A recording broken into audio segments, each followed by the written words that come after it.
अस्सलाम वालेकुम नाज़रीन, निक्की कुड़ी के चैनल पे आपको खुशामदीद। हाजिर है हम नई रेसिपी के साथ, नए व्लॉग के साथ। आज की जो रेसिपी है आप लोग को बहुत ही मज़ा देने वाली है। वो रेसिपी है बकरा ईद के हवाले से बनाई है हमने कि ईद आने वाली है, क्यों ना एक अच्छी सी रेसिपी बनाई जाए। कलेजी की रेसिपी हम आज लेके आए हैं आपके लिए। मसाला कलेजी कैसे बनाते हैं, भुनी हुई कलेजी और मज़ेदार कलेजी कैसे बनाई जाती है, वो आज आपको बताया जाएगा। हमारे साथ रहें। तो चलते हैं अपनी रेसिपी की तरफ और रेसिपी स्टार्ट करते हैं।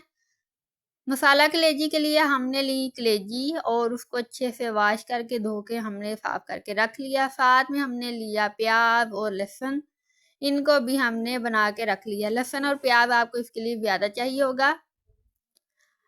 ये ले जी, हमने प्याज डाल दिया है और कलेजी जो है हमने वॉश करके रख ली। उसके अंदर पानी हस्बे ज़रूरत डाला है ताकि वो गल जाए।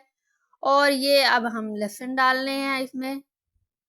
लहसुन और प्याज के बाद हल्दी डाल दी है और अब हम नमक डालेंगे इसमें। और फिर हम इसका जो ढक्कन है वो बंद करके 15 मिनट के लिए इसको हम चूल्हे पे रख देंगे। ये ले जी, मसाले हो गए पूरे। अब इसका चले जी बंद कर देते हैं और इसको रख देते हैं चूल्हे पे। ये हम बना रहे हैं नाश्ते में, आप चाहे तो इसको डिनर में भी खा सकते हैं, लंच में भी ले सकते हैं। अब हम मसाले की तरफ आ जाते हैं। टमाटर और मिर्चें जो है वो काट के रख ली हैं और साथ में हरा धनिया भी।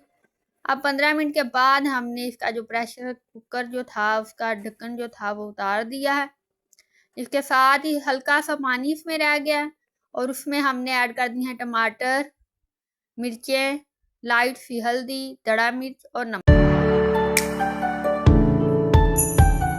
ये पानी थोड़ा सा कम हो जाएगा। ये सारी चीज़ें जो हैं इसमें इसलिए मिक्स कर दी हैं ताकि ये अच्छी तरह से पक जाए। देखें पानी जो है वो ख़त्म हो गया है। अब इसमें ऑयल ऐड करेंगे हम लोग। ऑयल जो है वो हमने डाल दिया है और अब ये अच्छे से पक जाएगी। अब थोड़ी देर के लिए इसके ऊपर ढक्कन रखेंगे और इसका जो ऑयल है वो निकलना शुरू हो जाएगा, इसकी भुनाई हो जाएगी। तो अब इसमें हमने हरी मिर्चें जो हैं वो ऐड कर दी हैं।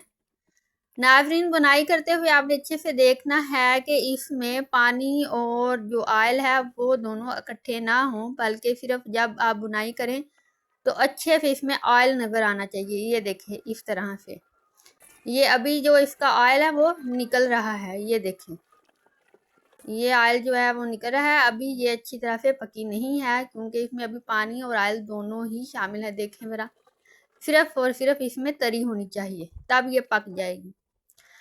अच्छा, गर्मी बहुत बढ़ गई है और गर्मी से बचने के लिए मैंने एक अच्छी सी स्पेशल सी रेसिपी बनाई थी आपके लिए, मिंट मार्गरीटा। और वो रेसिपी आप देखें, मेरे यूट्यूब पे पड़ी है और आप उसको इंजॉय कीजिएगा। समर ड्रिंक है, ज़रूर देखिएगा। अब ये हमारी जो है कलेजी वो पक गई है, भुन गई है। अब इसमें हमने काली मिर्च ऐड कर दी है, हरा धनिया ऐड कर दिया और ये माशाल्लाह से अब तैयार है। देखें कितना ही प्यारा कलर आ गया इसका और कलेजी कितनी ही मज़ेदार लग रही है। और ये हम नाश्ते में खाएंगे। आपको मैं क्लोज करके दिखाती हूँ। ये देखें माशाल्लाह से कितना ही प्यारा इसका कलर है और आवाज़ आ रही है। आप देखें, आप इस पे ऑयल जो है वो आ चुका है, अब ये पक चुकी है। चलें जी, अब हम इसको ऐसा करते हैं, प्लेट में डालते हैं। ये लें जी नाज़रीन, माशाल्लाह से कितना ही प्यारा कलर है। अब ये खाने के काबिल है, आप इसको खाएं। मज़ेदार सी कलेजी बनाइएगा ज़रूर और अपना फीडबैक दीजिएगा। ये मेरा पराठा रहा और ये कलेजी रही और साथ में लस्सी। ये सुबह का हेल्दी ब्रेकफास्ट है जी और बहुत ही मज़ेदार, बहुत मज़ा आया। आप चाहे तो सूखी रोटी भी ले सकते हैं, आप चाहे तो पराठा खा सकते हैं, ये आपकी मर्ज़ी है। मिलेंगे नए व्लॉग के साथ, नई रेसिपी के साथ। अब आप यहाँ तक आए गए हैं तो क्या करें, मेरे चैनल को सब्सक्राइब कर दें, लाइक कर दें। अल्लाह हाफिज़।